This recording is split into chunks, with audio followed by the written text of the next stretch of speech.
चलो दोस्तों, स्वागत है आपका आज के नए वीडियो सिंपल प्रेजेंट या प्रेजेंट इंडेफिनिट में। ठीक है, टेंस सीरीज का ये सेकंड वीडियो है। इससे पहले वाला वीडियो जो था वो टेंस का बेसिक कॉन्सेप्ट्स पे था, जिसमें कि टेंस के दो एस्पेक्ट्स के बारे में, जिसमें कि टाइम ऑफ एक्शन और स्टेट ऑफ एक्शन का चर्चा किया गया था। आप उसको जाकर के देख सकते हैं, इस वीडियो के डिस्क्रिप्शन में उसका लिंक दे देंगे, आप जाकर उस वीडियो को देख लीजिए। आपका जो बेसिक्स ऑफ टेंस है, यानी कि जो उसका मेन स्ट्रक्चर है, टेंस का स्ट्रक्चर नहीं कर सकते, उसका फाउंडेशन कर सकते हैं। जो फाउंडेशन है वो क्लियर हो जाएगा, उसका कॉन्सेप्ट क्लियर हो जाएगा, तब ये आगे के जो वीडियोस होंगे वो बेटर तरीके से समझ में आएंगे। ठीक है, तो फिलहाल आज देखेंगे हम लोग सिंपल प्रेजेंट या प्रेजेंट इंडेफिनिट। ठीक है, तो ये जो है प्रेजेंट इंडेफिनिट या सिंपल प्रेजेंट क्या है, टाइम ऑफ एक्शन की दृष्टि से इसका जो टाइम है वो है प्रेजेंट। ठीक है, इसका जो टाइम है वो प्रेजेंट है, और स्टेट ऑफ एक्शन की दृष्टि से इसका जो स्टेट है, यानी कि कार्य करने की जो स्थिति है वो है इंडेफिनिट, जिससे हुआ ये प्रेजेंट इंडेफिनिट। ठीक है, ये आपको उस वीडियो में ज्यादा क्लियर समझ में आएगा, आप उसको जाकर देखिए एक बार, और तब आपको ये वीडियो भी ऐसे भी समझ में आएगा, ऐसा नहीं समझ में नहीं आएगा, ऐसे भी समझ में आएगा। ठीक है, तो चलिए स्टार्ट करते हैं। तो सिंपल प्रेजेंट या प्रेजेंट इंडेफिनिट का जो बेस कह सकते हैं, इंस्टिंक्ट जिसको कहते हैं, जो ताते जो कि बचपन से पढ़ते आ रहा आदमी, सब कोई पढ़ते आया है, ताते से समझ में आ जाता है कि ये सिंपल प्रेजेंट है। तो वही चीज है ये भी, मैक्सिमम केसेस में ताते से ये रिवील हो जाता है कि सिंपल प्रेजेंट ही है।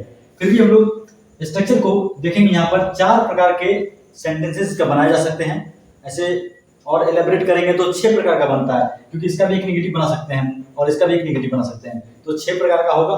तो फिलहाल हम लोग 4 देखेंगे, और नेगेटिव लगाना है तो वर्ब के पहले नोट लगा करके नेगेटिव बना सकते हैं उस सेंटेंस को, उसमें कोई बात नहीं है। तो पहला स्ट्रक्चर है, ये इसका स्केलेटन है। यहाँ पर छोटे छोटे सेंटेंसेस को एग्जांपल लेकर के समझेंगे कि इस स्ट्रक्चर जो इसका फ्रेम है, ये एक तरह से स्केलेटन समझिए इसको। और आगे के सेंटेंसेस में जैसे जैसे आगे बढ़ेंगे तो लंबे लंबे सेंटेंस आएंगे, तो उसमें इसका मसल बिल्डअप होगा। तो फिलहाल तो स्केलेटन है। तो पहला है affirmative sentence, subject plus V1 या V5 plus object. Affirmative sentence यानी कि जो नेगेटिव नहीं है और जो क्वेश्चन भी नहीं है, यानी कि इसमें इंट्रोगेटिव का सेंस नहीं है या तो नेगेटिव का सेंस है, वो अफर्मेटिव हो गया। तो इसमें है subject plus V1 V5 object. Subject कौन होता है, जो काम करता है वो सब्जेक्ट है। हम अभी पढ़ाने का काम कर रहे हैं तो हम सब्जेक्ट हो गए। ठीक है, और काम कौन सा कर रहे हैं, पढ़ाने का, तो पढ़ाना मेरा वर्क हो गया, यानी कि वो वर्ब हो गया, और ऑब्जेक्ट हो गया, जिसको हम पढ़ा रहे हैं वो ऑब्जेक्ट हो गया। तो बेसिक समझने के लिए ये काफी है। ठीक है, ज्यादा डिटेल में जाएंगे तो फिर सब गड़बड़ा जाएगा, मिक्सअप हो जाएगा। तो फिलहाल subject plus V1 V5 object. अब इसमें एक प्रश्न, एक क्वेश्चन राइज होता है कि V1 और V5 क्या है। तो V1 जो है वो वर्ब का फर्स्ट फॉर्म है, जो प्लूरल फॉर्म माना जाता है, और V5 उसका फिफ्थ फॉर्म है, यानी कि 5वां रूप है, जिसको हम लोग S या ES लगा करके बनाते हैं, और ये सिंगुलर फॉर्म है। तो वर्ब में S या ES लगा देने से उसका सिंगुलर फॉर्म हो जाता है, और नाउन में S या ES लगा देने से वो प्लूरल हो जाता है। समझिए इसको, जैसे बॉय है, बॉय में अगर S लगा देते हैं तो वो क्या बन गया, प्लूरल बन गया। लेकिन अगर प्ले है, प्ले में अगर S या ES लगा देंगे, प्लेस में प्लेस है तो S लगेगा, तो वो क्या बन जाएगा, वो हो जाएगा सिंगुलर। ठीक है, तो नाउन में अगर S लगाते हैं या ES लगाते हैं तो वो प्लूरल बन जाता है, और वर्ब में अगर S या ES लगाते हैं तो वो सिंगुलर हो जाता है। ऐसे नाउन के प्लूरल बनाने का और भी तरीका S ES के अलावा भी होता है, E और A में डिफरेंस करके भी नाउन में सिंगुलर प्लूरल बनता है वो चीज। लेकिन वर्ब में जो है S या ES लगा देने से वो सिंगुलर फॉर्म में आ जाता है। तो अब V1 कहाँ लगेगा और V5 कहाँ लगेगा, ये भी एक समस्या है। तो इसको क्लियर करते हैं यहाँ पर पर्सन से। तो पर्सन एक बार देखिएगा, फर्स्ट पर्सन में क्या आता है, सेकंड पर्सन में क्या आता है, और थर्ड में क्या आता है। तो फर्स्ट में आएगा सिंगुलर फॉर्मेट में, ठीक है, सिंगुलर नंबर में, और फिर प्लूरल नंबर में। तो फर्स्ट में आएगा I, फर्स्ट में I, और फिर प्लूरल में आ गया V, यानी कि फर्स्ट का सिंगुलर नंबर I हो गया और फर्स्ट का प्लूरल नंबर V हो गया। I का प्लूरल V, मैं का प्लूरल हम लोग। तो फर्स्ट पर्सन I और first person singular number I, first person plural number V। You दोनों में ही एक ही है, यू माने तुम भी होता है, तुम लोग भी होता है, यू माने आप भी होता है, आप लोग भी होता है। और थर्ड पर्सन सिंगुलर नंबर में आएगा ही, सी, इट, ने, और प्लूरल में आ जाएगा दे। ठीक है, तो फर्स्ट पर्सन होता कौन है, जो बोल रहा होता है वो फर्स्ट पर्सन होता है, जो सुन रहा होता है वो सेकंड पर्सन होता है, और जिसके बारे में बात किया जा रहा होता है वो थर्ड पर्सन होता है। तो अब आता है क्वेश्चन कि भाई V5 कहाँ लगेगा, पर्सन तो हो गया, अब V5 लगेगा थर्ड पर्सन सिंगुलर नंबर के साथ V5 लगेगा। थर्ड पर्सन सिंगुलर नंबर यानी ही, सी, इट या नाम या नेम कर सकते हैं, इसके साथ हम लोग V5 का प्रयोग करेंगे। बाकी सबके साथ V1 का प्रयोग करेंगे। ठीक है, बाकी सबके साथ V1 का प्रयोग होगा और ही, सी, इट और नेम के साथ V5 का प्रयोग होगा, यानी कि वर्ब में एस या एस लगा करके यूज करेंगे। और हेल्पिंग वर्ब अगर यूज करना पड़े तो उस जगह पर एस या एस लगा हुआ जो हेल्पिंग वर्ब है वही यूज होगा। ठीक है, इसमें देखेंगे डज में लगा है तो क्लियर हो गया। सब्जेक्ट जो वर्क करता है, वर्ब जो काम होता है और ऑब्जेक्ट जिस पर काम का फर्क पड़ता है। ठीक है, ये हो गया सब्जेक्ट वर्ब ऑब्जेक्ट। अब एक सेंटेंस लेते हैं, एक ही सेंटेंस हम समझने की कोशिश करेंगे क्योंकि मेरा जो फोकस है वो इस स्ट्रक्चर को समझाना है, ना कि ट्रांसलेशन बना के दिखाना। ठीक है, तो एक सेंटेंस है, वह रोज बाजार जाता है। ठीक है, वो रोज बाजार जाता है, ये एक सेंटेंस है जिसमें किताते थी का भी प्रयोग हुआ है और ये सिंपल प्रेजेंट में है। ठीक है, यूजेस से समझ में आएगा, यहाँ यूजेस लिखा हुआ है, उसको स्ट्रक्चर एक्सप्लेन करने के बाद इसका यूज बताएंगे और इससे ज्यादा क्लियर हो जाएगा, क्योंकि ये तो फ्रेम है सेंटेंसेस का, सेंटेंस कैसे बनता है ये बताने के लिए है और फिर इनका यूज कहाँ होता है। तो पहले हम बनाएंगे उसको, उसके बाद उसका यूज करेंगे ना। ठीक है, पहले बनाएंगे, पहले सामान खरीद कर लाएंगे, उसके बाद उसका यूज करेंगे। तो ये एक तरह से हम सेंटेंस बनाना सीख जाते हैं यहाँ से और फिर उसका इसका यूज समझेंगे। एक मिनट इसको मिटा देते हैं। तो चलिए, और रोज बताया जाता है, इसको एक सेंटेंसेस इस स्ट्रक्चर के हिसाब से इसको देखते हैं। सब्जेक्ट वह, लेते हैं तो यहाँ हो जाएगा वह यानी ही, सब्जेक्ट हो गया ही। अब उसके बाद V1 या V5 का जगह है, तो इसमें काम कौन सा हो रहा है, जाने का। ठीक है, तो ही के साथ क्या लगना चाहिए, वर्ब का फिफ्थ फॉर्म यानी कि एस या एस लगाना होगा, तो यहाँ लगाना होगा ही गोज। ठीक है, ही गोज अब कहाँ जाता है, मार्केट जाता है, ही गोज टू मार्केट। फिर डेली, डेली कर सकते हैं या एवरीडे कर सकते हैं। तो ये हो गया, वह रोज बाजार जाता है, he goes to market daily. ठीक है, ये एक सेंटेंस हुआ। अब इसका है, इसकी जैसा बहुत सारे सेंटेंस बना सकते हैं, जैसे कि मैं रोज रात में लेट से सोता हूँ, तो I sleep late at night, ऐसा भी कर सकते हैं। वह रोज टाइम पर ब्रेकफास्ट करता है, he takes breakfast on time daily, ऐसा कर सकते हैं। तो इस तरह से हम सेंटेंस जहाँ ताते थे लगा होता है उसको सब्जेक्ट V1 V5 की मदद से बना सकते हैं, इस फ्रेम से, यानी कि इस स्ट्रक्चर से। तो अगला स्ट्रक्चर देखते हैं, यानी कि उसका निगेटिव, इसी सेंटेंस को लेंगे उससे निगेटिव बनाएंगे। ठीक है, और इसके सजावट को समझेंगे। तो वह रोज बाजार जाता है, तो हम निगेटिव बनाते हैं, वह रोज बाजार नहीं जाता है। ठीक है, यानी कि वह रोज बाजार नहीं जाता है, वह रोज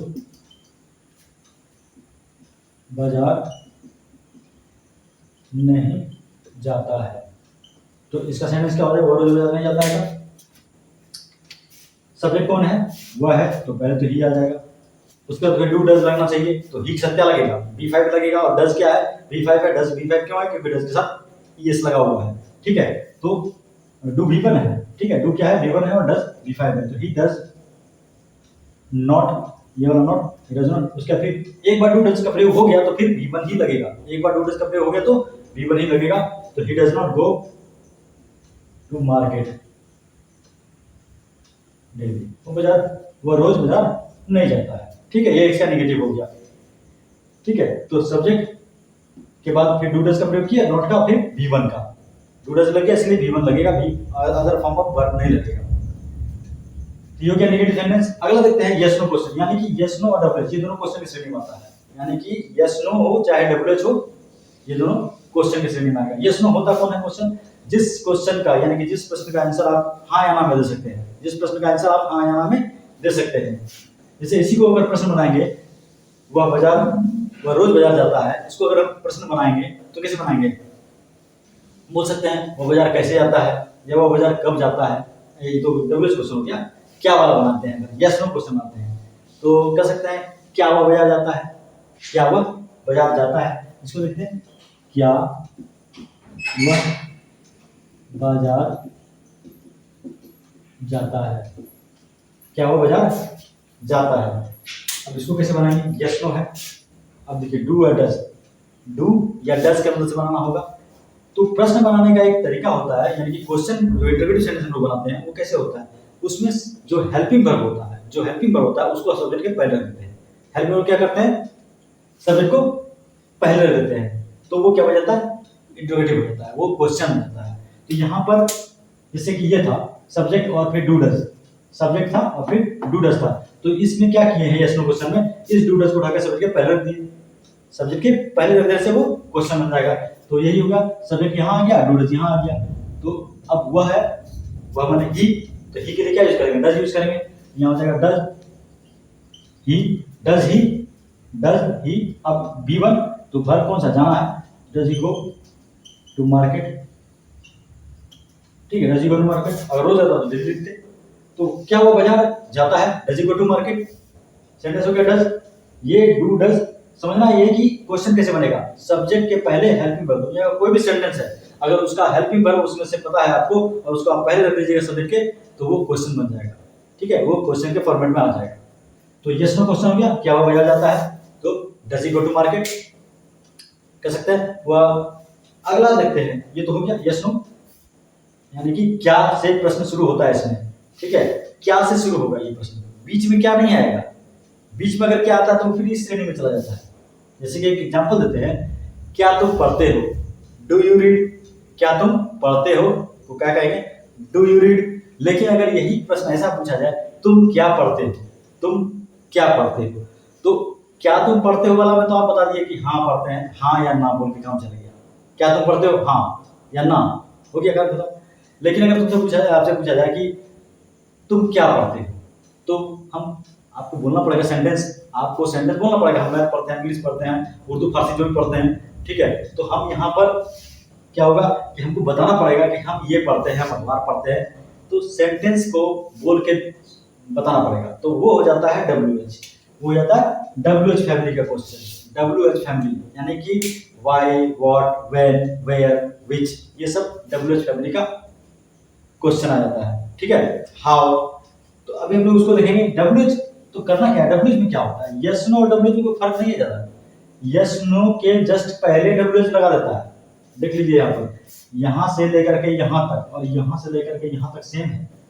do does subject B1 object, do does subject B1 object, और सिर्फ एक WH पहले लग गया, तो WH यानी what, where, when, which, how, ये सब बस यस नो के पहले आ जाता है, बस वो हो गया WH फैमिली। अब अगर इसी सेंटेंस में बोला जाए तुम बाजार कैसे जाते हो, तुम बाजार कैसे जाते हो, तुम बाजार कैसे जाते हो, ये WH फैमिली है, हमको बताना पड़ेगा भाई कैसे जाते हैं, पैदल जाते हैं, साइकिल पे जाते हैं, तो बताना पड़ेगा ना।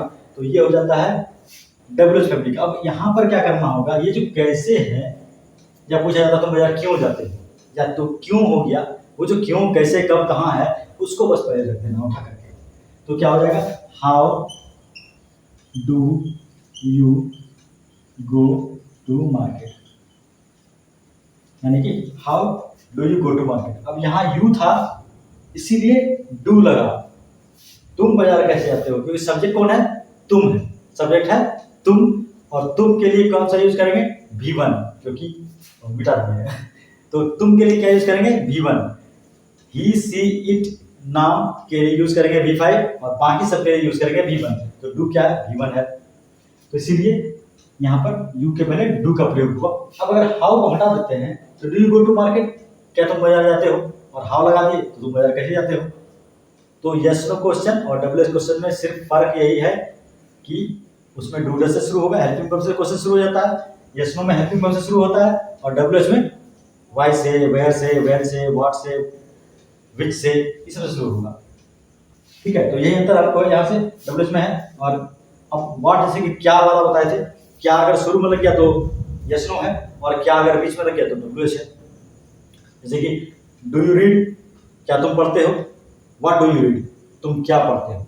तो पहला वाला सेंटेंस में आप हाँ या ना बोल सकते हैं, हाँ पढ़ते हैं, नहीं पढ़ते हो गया, लेकिन दूसरा वाला बताना पड़ेगा हम अखबार पढ़ते हैं या फिर जो भी पढ़ते हैं। तो यहाँ से ये फ्रेम एक सेंटेंस का स्ट्रक्चर्स का आप समझ सकते हैं कि 4 प्रकार का स्ट्रक्चर हम सीखे, ठीक है।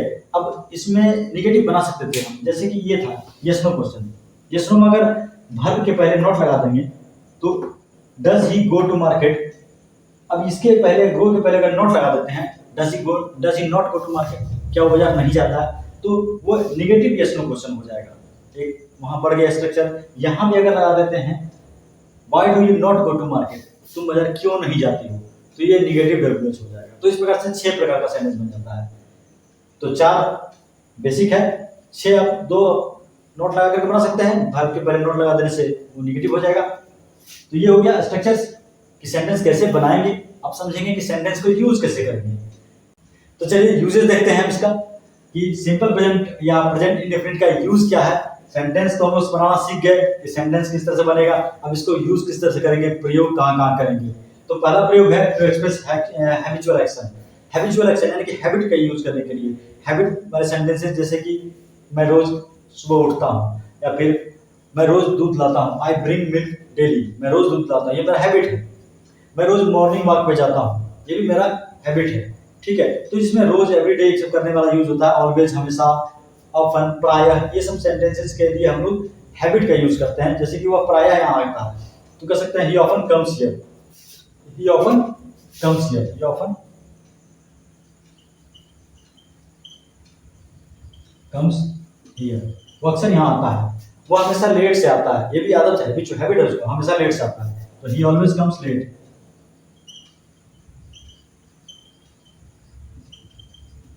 ठीक है, I take breakfast on time, मैं अपना ब्रेकफास्ट समय पर लेता हूँ, ये भी एक मेरा हैबिट है। तो इस तरह से हम लोग हैबिचुअल एक्शन के लिए हम लोग यूज कर सकते हैं, जो हमारा आदत है उसको यूज कर सकते हैं हम लोग सिंपल प्रेजेंट टेंस के स्ट्रक्चर्स के हिसाब से। ठीक है, अगला जो यूज है, अगला यूज है to express general universal truth. General truth या यूनिवर्सल ट्रूथ, हैबिट समझ गए, जो भी आपका आदत है, जो आपका डेली करते हैं। जैसे I like to eat fruits daily in the morning, मैं रोज सुबह सुबह फल खाना पसंद करता हूँ, ये भी मेरा आदत है, मेरा स्वभाव है ये। ठीक है, तो हम लोग इसको सिंपल प्रेजेंट में यूज कर सकते हैं, हैबिचुअल एक्शन। अगला है टू एक्सप्रेस जनरल और यूनिवर्सल ट्रूथ। जनरल ट्रूथ या यूनिवर्सल ट्रूथ, अब जनरल ट्रूथ क्या हो सकता है, जैसे कि पानी 100 डिग्री पे उबलता है, पानी 100 डिग्री पे उबलता है, तो कह सकते हैं कि water boils at 100 degree Celsius. ये एक सेंटेंस हुआ जो कि जनरल ट्रूथ है, पानी भाई 100 डिग्री पे बोलता है, तो water boils at 100 degree Celsius. और कर सकते हैं जैसे कि दूसरा ले लीजिए, rose smells sweet, rose smells sweet, ये भी एक जनरल ट्रूथ है कि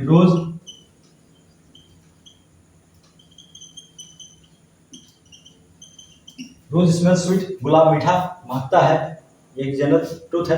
तो इस तरह से हम लोग जनरल ट्रूथ में यूज कर सकते हैं, यूनिवर्सल ट्रूथ में भी यूज कर सकते हैं। तो यूनिवर्सल ट्रूथ कैसे हो गया, जैसे आप कर सकते हैं इसको कि the sun rises in the east, famous sentence है, बहुत सारी किताबों में लिखा हुआ मिलेगा। और फिर कर सकते हैं स्टार्स शाइन एट नाइट, या the earth revolves around the sun, ये सब यूनिवर्सल ट्रूथ है। ठीक है, सन सेट्स इन वेस्ट, ये सब यूनिवर्सल ट्रूथ के रूप में हम लोग सिंपल प्रेजेंट को यहाँ पर एक्सप्रेस कर सकते हैं, यूज कर सकते हैं सिंपल प्रेजेंट को, इन सेंटेंसेस को यूज करने हैं उनके एक्सप्रेस करने के लिए। तो वाटर बॉयल्स एट हो गया टू एक्सप्रेस जनरल और यूनिवर्सल ट्रूथ, सत्य बताने के लिए, ब्रह्मांड का सत्य या फिर सामान्य सत्य बताने के लिए। अगला है टू एक्सप्रेस प्लान्ड एक्शन, कोई प्लान्ड एक्शन है यानी कि फ्यूचर में हम कुछ करने वाले हैं, तो हम कह सकते हैं he buys a car tomorrow, कल वो कार खरीदेगा, फ्यूचर में प्लानिंग है, कल कार खरीदेगा। या फिर नेक्स्ट मंथ कह सकते हैं he buys a car next month, वो अगले महीने एक कार खरीदेगा। The prime minister arrives here tomorrow, कल प्राइम मिनिस्टर यहाँ आ रहे हैं या कल आएंगे। ठीक है, तो ये प्लान एक्शन है। इस तरह के सेंटेंस को हम लोग यूज कर सकते हैं जिसमें कि सिंपल प्रेजेंट को आराम से यूज किया जा सकता है प्लान एक्शन को बताने के लिए फ्यूचर का। टेंस तो इसका रहेगा प्रेजेंट, लेकिन टाइमिंग हो जाएगा फ्यूचर का। ठीक है, तो टू एक्सप्रेस प्लान एक्शन यानी कि जो भी आप फ्यूचर में सेंटेंसेस बोलते हैं, जैसे I will buy A car tomorrow, हम कह सकते हैं आई बाय ए कार टुमारो, ऐसा भी चलेगा। तो प्लान एक्शन के लिए हम लोग यूज कर सकते हैं he leaves for Delhi next month, वो अगले महीने दिल्ली के लिए निकलेगा, ही लीव्स फॉर दिल्ली। तो प्लान एक्शन के लिए यूज कर सकते हैं, प्लान एक्शन है कि जो फ्यूचर में करने वाले प्लानिंग करके रखें, उसके लिए सिंपल प्रेजेंट का यूज किया जा सकता है। अगला है to express condition in future, future में कंडीशन बताने के लिए, फ्यूचर भविष्य में कोई शर्त है, जैसे कि यदि तुम मुझसे पैसे मांगोगे तो मैं तुम्हारी मदद करूंगा। अब यहाँ पर एक शर्त है कि तुम मुझसे पैसे मांगोगे तो मैं तुम्हारी मदद करूंगा। If you ask money from me I will help you. ठीक है, तो यहाँ पर देखिएगा, यदि वह यहाँ आएगा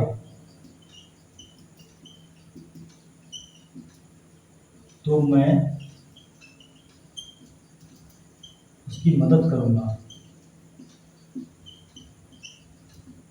यदि वो यहाँ आएगा तो मैं उसकी मदद करूंगा। अब ये एक सेंटेंस है जिसमें कि फ्यूचर में दोनों ही फ्यूचर है, दोनों ही करेगा और आएगा और करूंगा। यदि वह यहाँ आएगा तो मैं उसकी मदद करूंगा। ये एक सेंटेंस है टू एक्सप्रेस कंडीशन फ्यूचर, यानी कि फ्यूचर में एक शर्त है कि यदि वो यहाँ आएगा तो मैं उसकी मदद करूंगा। दोनों को ही हम लोग गा गा करके बताना है, यानी कि गा आएगा और करूंगा। लेकिन जब इसको इंग्लिश में यूज करेंगे, यानी कि इसके शर्त वाले पार्ट में, यानी कि ये जो पार्ट है ये शर्त वाला पार्ट है, ठीक है। तो ये जो पार्ट है, ये पार्ट कौन सा है, ये शर्त वाला पार्ट है। यदि वह यहाँ आएगा और ये जो वाक्य है मैं उसकी मदद करूंगा, ये परिणाम वाक्य है, यानी कि रिजल्टिंग सेंटेंस है। तो ये जो कंडीशन है इसको हम लोग यूज करते हैं सिंपल प्रेजेंट में, ठीक है। यदि वह यहाँ आएगा, इफ ही विल कम नहीं बोलेंगे, इफ ही विल कम नहीं बोलेंगे, इसकी जगह पर बोलेंगे इफ ही कम्स, ठीक है। तो क्या बोलेंगे, इफ ही कम्स हियर, यदि वह यहाँ आएगा तो कॉमा से काम चल जाता है, मैं उसकी मदद करूंगा। अब यहां पर फ्यूचर लगाएंगे, आई विल हेल्प या आई शैल, आई विल हेल्प, ठीक है। आई शैल भी बोल सकते हैं, आई विल भी बोल सकते हैं, विल भी अब धड़ल्ले चलता है, अमेरिकन इंग्लिश है, ठीक है। लेकिन एग्जामिनेशन में कोशिश करना है कि आई शैल ही यूज किया जाए। विल से स्ट्रॉन्ग फीलिंग का पता चलता है।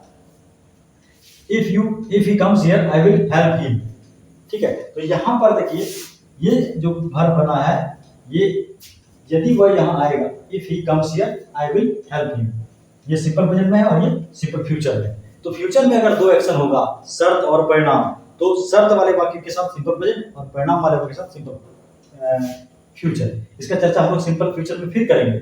सिंपल फ्यूचर में जब पढ़ाया जाएगा तो सिंपल फ्यूचर में फिर इस तरह के सेंटेंस का यूज होगा, क्योंकि सिंपल प्रेजेंट में इसका यूज हो रहा था तो किए, और सिंपल फ्यूचर में भी करना पड़ेगा, ठीक है। तो इस तरह से सेंटेंस जितना भी होता है, अनलेस अनटिल, इफ वाले सेंटेंस है जो कि फ्यूचर में शर्त बताते हैं, उनके साथ शर्त में जो अटैच सेंटेंस है उसके साथ हम लोग सिंपल प्रेजेंट, और जो रिजल्टिंग सेंटेंस है उसके साथ हम लोग सिंपल फ्यूचर यूज करते हैं। तो ये चार बहुत इंपॉर्टेंट इसका यूज हुआ, और इसका फिर इसका रनिंग कमेंट्री में भी यूज होता है, ठीक है। रनिंग कमेंट्री में हम लोग यूज करते हैं, कभी कभी कमेंट्री आप सुनते हो क्रिकेट का, तो वहां पे सिंपल प्रेजेंट का यूज होता है।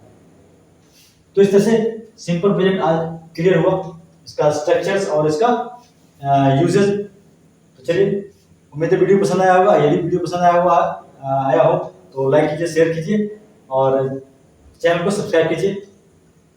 वीडियो देखने के लिए धन्यवाद, मिलते हैं अगले वीडियो में।